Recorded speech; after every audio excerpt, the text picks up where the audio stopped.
Hi there. So far on this channel, I've recommended two pieces of software, Google Chrome and LastPass, and I've walked you through the process of installing Chrome in some detail, but not so for LastPass.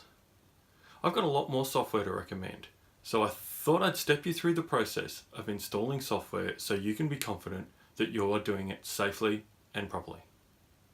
There are several things to think about when you want to install some software. What do I want? Where do I get it from? And how do I install it?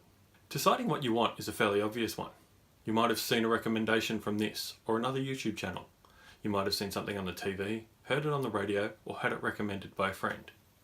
If you know exactly what you want, you can often find it by going directly to the manufacturer's website or Googling the name of the product. Be aware though, not everything is always exactly as it seems. It is possible that nefarious groups or individuals can buy website domain names similar to or with subtle misspellings of actual product names. So be careful. Once you are sure that you have the correct page, you can buy, or if it's a free program, as many of the ones I recommend will be, download it to your computer. Downloading a program simply collects the required installation file from the seller's website and puts them into the downloads folder of your computer.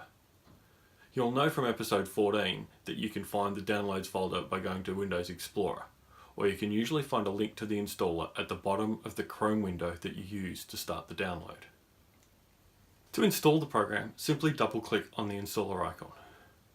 The program will then likely step you through several screens telling you about the program, asking you to accept the license agreement, asking where to install, and possibly offering other software that can be installed at the same time.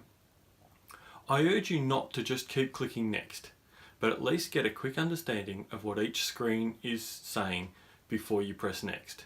And don't feel pressured to accept an offer of a program just because it comes with another piece of software that you want. Make your own decisions, don't let others make it for you. Many programs, once installed, will either start themselves automatically or place an icon for you on the desktop. If that's not the case, you will find it in the programs list in the Start menu. And from there, you can pin it to the Start menu or even the taskbar if it's something you think you'll use often. That's all there is to it. Enjoy your new program. I hope that was useful for you. At the Tech Doctor Network, our goal is to help you feel comfortable with your computer. We're here to guide you each step of the way so you can make the best use of your technology. Come back every weekend for new videos and please subscribe. If you have a question or want to leave a comment, just pop it in the comment section below. I'm here to help. Thank you so much for watching. Have a great day.